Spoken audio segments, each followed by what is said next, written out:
கிறிஸ்தவர்களுக்கு இது புனித வாரம். அதனால அது சம்பந்தமான ஒரு செய்தியை இன்னைக்கு நம்ம பார்க்கலாம். இயேசு கிறிஸ்துவின் உடலின் மீது போர்த்தப்பட்டிருந்ததாக சொல்லப்படும் துணி, அதாவது அவர் இறந்து அடக்கம் பண்ணப்படுவதற்கு பயன்படுத்தப்பட்ட அந்த துணியின் பெயர் ஷ்ரூட் ஆஃப் டியூரின். அந்த துணியின் மேல டிஎன்ஏ ஆய்வு நடைபெற்றிருக்கு. அந்த டிஎன்ஏ ஆய்வுல வந்த முடிவு என்ன அப்படின்னு கேட்டா உங்களுக்கு அதிர்ச்சியாவும் ஆச்சரியமாவும் இருக்கும். காரணம் என்னன்னு கேட்டீங்கன்னா, அதுல இருந்த டிஎன்ஏல 38.7% இருந்து 40% வரைக்கும் இந்திய டிஎன்ஏக்கள் இருந்துச்சு.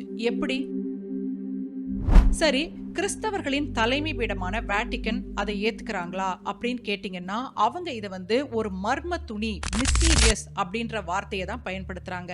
ஆனா இந்த துணி கிறிஸ்துவின் உடலின் மீது போர்த்தப்பட்டிருந்த துணிதான் அப்படிங்கறத ஒருத்தர் ஆணித்தரமா அடிச்சு சொல்றாரு.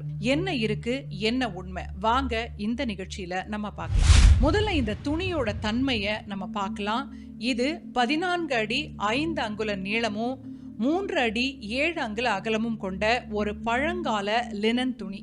இந்த துணியில ஒரு மனித உடலின் முன்பக்கமும் பின்பக்கமும் மங்கலான பிம்பங்களா பதிஞ்சிருக்கு. அந்த பிம்பத்துல கசையடிகளால ஏற்பட்ட காயங்களும் சிலுவையில் அறையப்பட்டதனால ஏற்பட்ட காயங்களும் இருக்கு. இது ஒரு உயர்தர பிளாக்ஸ் இழைகளால் ஆன துணி அப்படின்னு சொல்றாங்க. அது மட்டும் இல்லாம அந்த துணியை நெய்த முறையே ஒரு வித்தியாசமானது, அதாவது ஹெரிங்போன் ட்வில் அப்படின்னு சொல்லுவாங்க. இது விசித்திரமான நெசவு முறைன்னு ஏன் சொல்றாங்கன்னா, அந்த துணியை உற்று நோக்குனாக்க அந்த நூல்கள் வி வடிவத்துல ஒரு மீனோட முல்லை போன்ற அமைப்புல இருக்குது. அதை புரோக்கன் ஜிக்ஸாக் பேட்டர்ன் அப்படின்னு சொல்றாங்க. இது ஹெரிங் அப்படின்ற ஒரு வகை மீன்ல இருக்கும். அந்த எலும்பு கூடு மாதிரியே அமைப்பு இருக்கிறதுனால தான் இந்த நெசவு வேலைக்கு ஹெரிங் போன் ட்வில் அப்படின்னு பேரு. சரி, பைபிள்ல என்ன இருக்கு அப்படின்னு பாத்தீங்கன்னா, மத்தேயு 27 அதிகாரம் 57வது வசனத்துல இருந்து 60வது வசனம் வரைக்கும், அரிமத்தியா ஊரை சேர்ந்த யோசேப்பு என்ற செல்வந்தர் இயேசுவோட உடலை அடக்கம் செய்ய ஒரு புதிய மெல்லிய துணியை வாங்கினாரு. அவரே இயேசுவோட உடலை சிலுவையிலிருந்து இறக்கி இந்த துணியால சுற்றி ஒரு கல்லறையில் வைத்தார் அப்படின்னு இருக்கு. அவர் மிகப்பெரிய செல்வந்தரா இருக்கிறதுனால இந்த துணியை விலை கொடுத்து வாங்கி வைத்திருக்கலாம் அப்படின்னு சொல்லப்படுது. இதுல இந்திய டிஎன்ஏ எங்க இருந்து வருது அப்படின்னு கேட்டீங்கன்னா, அந்த காலத்துல இந்த மாதிரி விலை உயர்ந்த துணிகள்லாம் இந்தியாவில இருந்து தான் அந்த நாடுகளுக்கெல்லாம் போய்கிட்டு இருந்தது. அதனால இந்தியாவில நெய்யப்பட்ட துணி வணிக பாதைகளின் வழியாக எருசலேமுக்கு போயிருக்கலாம் அப்படின்னு சொல்லப்படுது. நாம இப்ப பாக்குற ஆய்வு இந்த வருஷம் நடக்கல. இது 2015ஆம் வருடம் நடந்த ஆய்வு. அப்ப எப்படி இந்த ஆய்வை பண்ணாங்க, வாங்க பார்க்கலாம். இத்தாலியோட படுவா பல்கலைக்கழகத்தை சேர்ந்த மரபணுவியல் நிபுணர் பேராசிரியர் கியானி பர்காசியா தலைமையிலான குழு தான் இந்த ஆய்வை செஞ்சாங்க.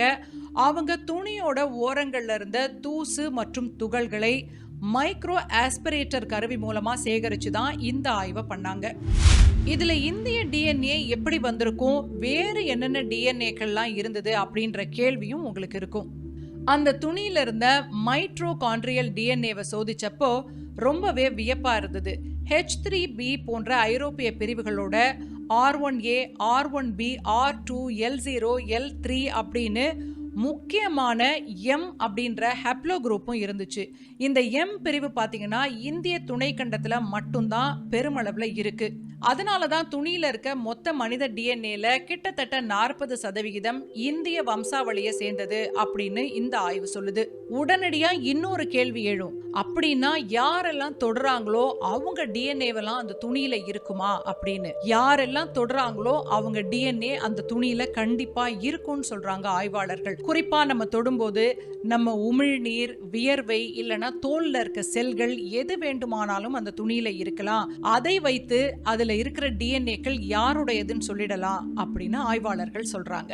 அப்படி பார்த்தா கடந்த 2000 ஆண்டுகள்ல அதை நெசவு செய்தவர்கள், அதை பாதுகாத்து வச்சிருந்த மத குருமார்கள், அதை தொட்டு வணங்கின பல நாட்டு யாத்ரீகர்கள், அதை ஆய்வு செய்த விஞ்ஞானிகள் அப்படின்னு எல்லாரோட டிஎன்ஏவும் இதுல கலந்திருக்கு. ஒரே ஒரு இந்தியர் இந்த துணியை தொட்டிருந்தா கூட அதுல இந்திய டிஎன்ஏ படியறதுக்கு வாய்ப்பு இருக்கு. இந்திய தொடர்புக்கு வலுவான காரணம் என்ன தெரியுமா? அந்த காலகட்டத்திலேயே சில்க் ரூட் இருந்துச்சு இந்தியாவிலிருந்து மத்திய கிழக்கு நாடுகளுக்கு. ஒன்று பாத்தீங்கன்னா நறுமண பொருட்கள், இரண்டாவது துணி வகைகள்.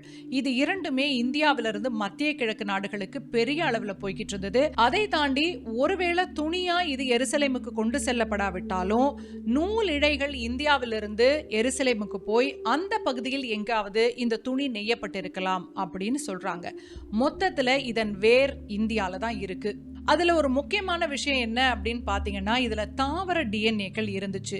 மனித டிஎன்ஏவை தாண்டி தாவர டிஎன்ஏக்கள் இருந்துச்சு. உலகத்துல இருக்கிற பல தாவரங்களோட தடயங்கள் இதுல இருந்துச்சு. அதுல ரொம்ப முக்கியமானது எது அப்படின்னு கேட்டீங்கன்னா, தட்டை பயிறு. இந்த தாவரம் ஆசியா மற்றும் இந்தியாவை பூர்வீகமா கொண்டதுங்கிறதுனால இந்த துணி இந்தியாவில இருந்து தான் போயிருக்கணும் அப்படின்னு அடிச்சு சொல்றாங்க. அப்படி இல்லைன்னா இந்தியாவிலிருந்து கொண்டு வரப்பட்ட பொருட்களோட நெருங்கிய தொடர்புல இருந்திருக்கணும் அப்படின்னு சொல்றாங்க. இந்த துணியை கார்பன் டேட்டிங் பண்ணாங்கல்ல, அதாவது இது இந்த காலகட்டத்தை சேர்ந்தது, இவர்களுடையது அப்படின்னு சொன்னாலும் கார்பன் டேட்டிங் பண்ணி அந்த காலகட்டத்தை சேர்ந்ததா இருந்தா மட்டும்தான் ஆய்வின் முடிவுகளை யாரா இருந்தாலும் ஏற்றுக்குவாங்க. ஏன்னா இன்றைக்கு அறிவியல் அந்த அளவுக்கு முன்னேறி இருக்கிறது. சரி, கிறிஸ்துவின் உடலில் சுற்றப்பட்டிருந்த துணியா இது இருந்தா கண்டிப்பா 2000 ஆண்டுகளுக்கு முந்தையதாக இருந்திருக்க வேண்டுமே அப்படின்னு கேட்டீங்கன்னா, 1988ஆம் ஆண்டு நடந்த ஆய்வுல இல்ல, இது அதற்கு பிறகு ஒரு 1200 ஆண்டுகளுக்கு பிந்தையது, இடைக்காலத்தை சேர்ந்தது அப்படின்னு தெரிய வந்துச்சு. அந்த ஆய்வுல என்ன இருந்தது நம்ம பார்க்கலாம். 1988ஆம் வருஷத்துல ஆக்ஸ்போர்ட் யூனிவர்சிட்டி, அரிசோனா, அப்புறம் ஜூரிச் ஆகிய 3 பல்கலைக்கழகங்கள் கார்பன் டேட்டிங் சோதனையை இதுல நடத்தினாங்க.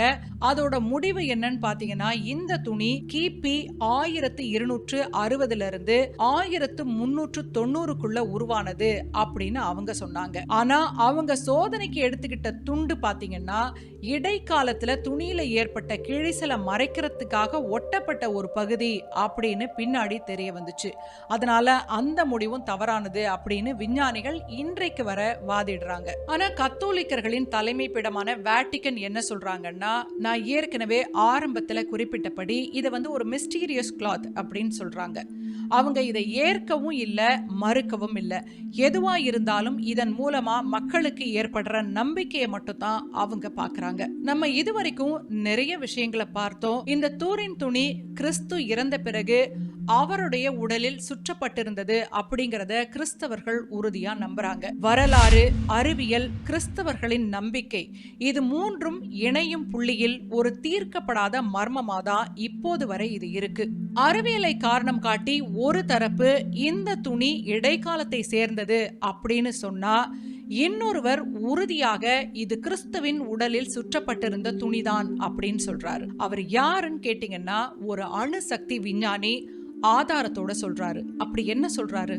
ராபர்ட் ரக்கர் அப்படிங்கிறவரு ஒரு புகழ்பெற்ற அணுசக்தி பொறியாளர்.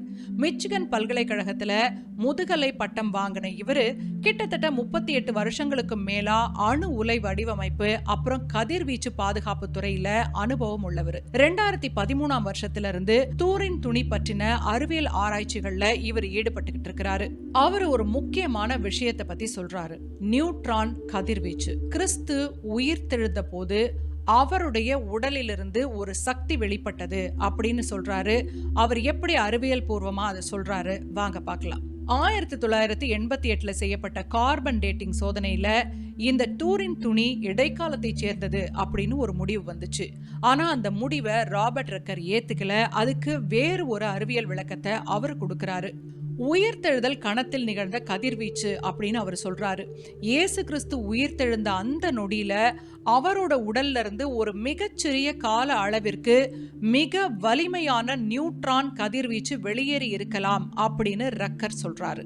இந்த நியூட்ரான்கள் துணியில இருந்த நைட்ரஜன் அணுக்களோட மோதி புதிய கார்பன் 14 அணுக்களை உருவாக்கி இருக்கலாம் அப்படின்னு சொல்றாரு. காலம் மாறினது எப்படி அப்படிங்கறதுக்கு அவர் ஒரு விளக்கத்தை கொடுக்கிறாரு. ஒரு பொருளோட வயசை கணக்கிடணும்னா அதுல இருக்கிற கார்பன் 14 அளவை விஞ்ஞானிகள் அளவிடுவாங்க. ரக்கரோட கணக்கீடுபடி இந்த கதிர்வீச்சினால துணியில கார்பன் 14 அளவு வெறும் 16% அதிகரிச்சிருந்தாலும் கூட கிபி 33 இருந்த துணி கார்பன் டேட்டிங் சோதனையில கிபி 1260 அப்படின்னு காட்டும். அதாவது 1200 ஆண்டுகள் இளையதாக காட்டும். இயேசு கிறிஸ்து உயிர் தெழுந்தப்ப ஒரு கதிர்வீச்சு வந்ததா ரக்கர் சொல்றாரு இல்லையா, ரேடியேஷன் பர்ஸ்ட். அது ஒரு கேமரா பிளாஷ் மாதிரி துணியோட நூலிழைகள்ல கிறிஸ்துவோட பிம்பத்தை பொறித்திருக்கலாம் அப்படின்னு சொல்றாரு. அந்த தூரின் துணி பாத்தீங்கன்னா இன்னும் சிகப்பு நிறத்துல தான் இருக்கு. அந்த ரத்தத்தின் நிறம் சிகப்பா தான் இருக்கு. பொதுவா ரத்தம் உடல்ல இருந்து வெளியேறின உடனே கொஞ்சம் நேரத்திலேயே அடர் சிவப்பா மாறிடும். அப்புறம் கிட்டத்தட்ட ஒரு கருப்பு நிறம் மாதிரி இருக்கும். ஆனா இந்த துணியில இருக்க அந்த நிறம் மாறாம இருக்கிறதுக்கு அந்த நேரத்துல வெளிப்பட்ட கதிர்வீச்சு தான் காரணம் அப்படின்னு ரக்கர் சொல்றாரு. நவீன அறிவியல் உலகம் இதை இன்னும் ஒரு நிரூபிக்கப்பட்ட உண்மையா ஏற்கல. ஏன்னா உயிர்த்தெழுதல் அப்படிங்கிறது ஒரு இயற்கைக்கு அப்பாற்பட்ட நிகழ்வு அப்படிங்கிறதுனால அதை ஆய்வக சோதனைகள் மூலம் திரும்பவும் நிகழ்த்தி பார்க்க முடியாது அப்படிங்கிறது தான் இதுக்கு காரணம். வேட்டிக்கன் இதை அதிகாரப்பூர்வமா அறிவிக்கலன்னாலும் கிறிஸ்துவோட அளவற்ற அன்பையும் தியாகத்தையும் ஆழமா தியானிக்கிறதுக்கு இது உதவுது அப்படின்னு போப் பிரான்சிஸ் சொல்றாரு. ஆன்மீகம் எப்பவுமே அறிவியலுக்கு அப்பாற்பட்டதா தான் இருக்கு. அறிவியல் பூர்வமா நிரூபிக்கப்படாத வரை பல பேர் எதையுமே நம்புறதில்ல. இது பற்றிய உங்களுடைய கருத்து என்ன? கருத்துக்களை கமெண்ட்ல பதிவு பண்ணுங்க. திரும்பவும் ஒரு சுவாரஸ்யமான தேடலோட நான் உங்களை சந்திக்கிறேன்.